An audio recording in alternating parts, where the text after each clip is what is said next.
सबको जय श्री राधे। सत्संग बहुत महत्वपूर्ण है। सत्संग में अंत तक बने रहें। दुखों से मुक्ति का उपाय। संतों की वाणी। संत कहते हैं कि हे मनुष्य, तुम संसार की वस्तुओं में भूले हुए हो। यह सब छोड़कर जब तुम ईश्वर के लिए रोओगे, तब प्रभु उसी वक्त आकर तुम्हें गोद में उठा लेंगे। ईश्वर को देखना चाहते हो तो माया को हटा दो। ईश्वर का दर्शन कर लेने पर मनुष्य फिर जगत के जंजाल में नहीं पड़ता। ईश्वर को छोड़कर एक क्षण भी उसे शांति नहीं मिलती। एक क्षण भी ईश्वर को छोड़ने में मृत्यु का कष्ट होता है। ईश्वर को प्राप्त कर लेने पर मनुष्य का आकार वही रहता है, परंतु उसे अशुभ कर्म नहीं होते। संसार में रहकर सब काम करो, पर ख्याल रखो कहीं ईश्वर के लक्ष्य से मन हट न जाए। कुल का स्त्रियां माता पिता परिवार वाले के साथ रहकर संसार के सभी कार्य करती है, परंतु उनका मन सदा अपने यार में लगा रहता है। यानी जो स्त्री घर का काम काज पूरा करती है पर उसका चित्र अपने पति की ओर लगा रहता है, वैसे ही हे जीव, तुम संसार का सभी कार्य करो। तुम स्त्री का शरीर लिए हो या पुरुष का, ये मत भूलो कि ये शरीर केवल पंचभौतिक है। ये 5 तत्वों से बना हुआ शरीर, पंच भौतिक शरीर फिर उसी में विलीन हो जाएगा। तो तुम इसे अपना मत मानो। तुम भी मन को ईश्वर में लगाकर माता पिता परिवार का काम करते रहो। ईश्वर के दर्शन की इच्छा रखने वाले को नाम में विश्वास तथा सत्य का विचार करते रहना चाहिए। मन को स्वतंत्र छोड़ देने पर वह नाना प्रकार के संकल्प विकल्प करने लगता है, परंतु विचार रूपी अंकुश से मारने पर वह स्थिर हो जाता है।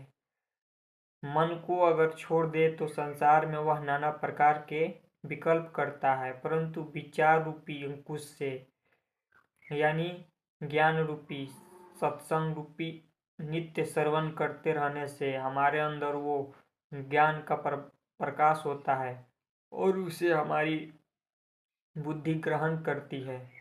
तब हमें असत्य और सत्य का ज्ञान होता है और हमें हमारे किए गए कर्मों का पता चलता है कि हमने क्या गलत किया, किसका क्या दंड है।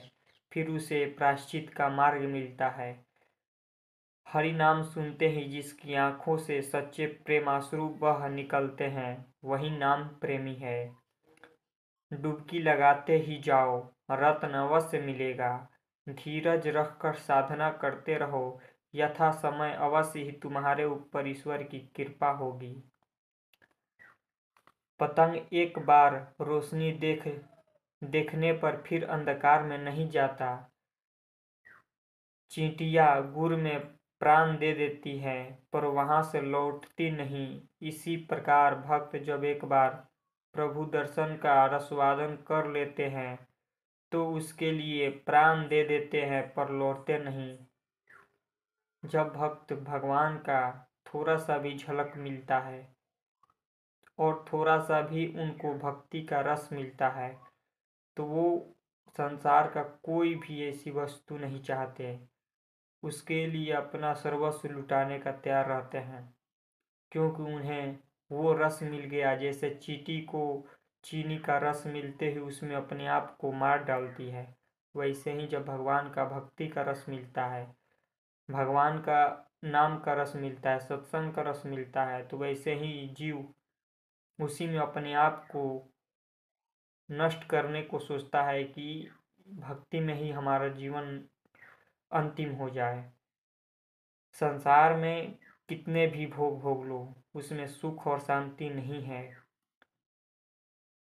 तुम्हें तब तक भटकना ही पड़ेगा जब तक कोई सद्गुरु का शरण नहीं लोगे, जब तक तुम्हें सत्संग न मिलेगा और सत्संग में तुम ज्ञान नहीं लोगे, तब तक संसार में मन चित्त वृत्ति तुम्हें भटकाती रहेगी और तुम्हें क्लेश मिलता ही रहेगा, क्योंकि संसार नश्वर है, यहाँ हर वस्तु नश्वान है। तो तुम जितना भी पद प्रतिष्ठा मान ऐशो आराम, ये क्षण भंगुर है। थोड़ा समय के लिए तुम्हें सुख लगेगा, फिर उसी में वो दुख प्रकट हो जाएगा। आज सोने में तुमको सुख मिल रहा है, फिर सोकर उठोगे फिर तुम्हें क्लेश मिलेगा। कुछ खा लोगे तो स्वाद मिलेगा, फिर उसी को मन फिर उसी को खाने को कहेगा, क्योंकि उसमें वो आनंद मिला ही नहीं जिसे पा लेने पर मन तृप्त होता है। वो तो केवल भगवान का नाम जप है। भगवान की भक्ति में ये मन शांत हो जाता है, स्थिर हो जाता है। संत लोग कहते हैं जब उनका अंदर से आत्मा तृप्त हो गया तो संत कहते हैं अब कछुनाथ ना चाही मोहे। मतलब जब जीव संसार में हम अनेक चीज में खोजे तब नहीं मिला, यही जब मन भक्ति में लगा तो हमें अंदर से निकल पड़ा कि अब कछुनाथ ना चाही मोहे। जैसे केवट ने जो भगवान श्री राम के चरण पखार रहे हैं अपनी नैया पर उनको बैठाने के लिए, तब उनको भगवान श्री राम के चरण पखारते समय अंदर से आ गया। भगवान बोल रहे हैं कि मांगो केवट, क्या तुम्हें चाहिए। तो केवट कहते हैं कि अब कछुनाथ न चाही मोहे, यानी सब सुख आपके चरणों को छूते ही हमें मिल गया। वो परमानंद मिला जिसे करोड़ों देवी देवताएं भी नहीं सुख लेते। वो आनंद हमें मिल गया, अब हमें कुछ नहीं चाहिए।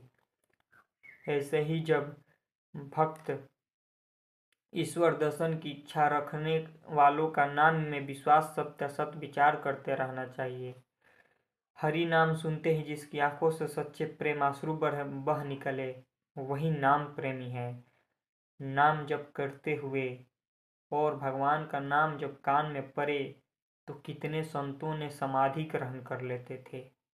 जब भगवान का एक नाम कान में पड़ता था तो कितने संतों ने, जैसे कि कोई नाम भगवान का राधा कृष्ण, तो उनको समाधि लग जाती थी। सोचो कितनी उच्च अवस्था पर होंगे। हमें नाम जप में रुचि नहीं हो रही, ये हमारे पाप जो अंदर बैठे हैं, यही पाप हमें नाम जप में रुचि नहीं होने देते। तो इसी नाम जप, जितना नाम जप करेंगे वो पाप नष्ट होते हैं। और ये एक जन्म मिला है, आप इसे नाम जप में दे दो और भक्ति में लगा दो। मृत्यु तो सबको आनी है, पर सब नरक और स्वर्ग, अब ये कलिकाल कलयुग सबको नरक ढकेलने पर तुला हुआ है। पर वहीं अगर कोई भक्त किसी का भगवान के ऊपर बहुत कृपा होती है तो वो सत्संग को पकड़ लेता है, और सत्संग पकड़ लेने पर उसका दुर्गति नहीं होता है, वो बच जाता है। इसलिए माया को पहचान लेने पर वह तुरंत भाग जाती है। दूध में मक्खन रहता है पर मथने से ही निकलता है। वैसे ही जो ईश्वर को जानना चाहे वह उसका साधन भजन करे। एक ज्ञान ज्ञान बहुत ज्ञान अज्ञान, ईश्वर साकार निराकार और क्या क्या है यह हम लोग नहीं जानते। तुम्हें जो अच्छा लगे उसी में विश्वास कर उसे पुकारो, तुम उसी के द्वारा उसे पाओगे। मिस्री की डाली चाहे जिस ओर से चाहे, जिस ढंग से तोड़कर खाओ मीठी लगेगी। मन सफेद कपड़ा है, इसे जिस रंग में डुबोगे वही रंग चढ़ जाएगा। मन एक सफेद कपड़ा है, इसे जिस रंग में डुबोगे वही रंग तुम्हें चढ़ जाएगा। माया का रंग चढ़ाओगे तो माया तुम्हें नष्ट कर देगी, और भक्ति का भगवान का रंग चढ़ाओगे तो वो तुम्हें अमर कर देगी और तुम्हारे कुल को भी अमर कर देगी।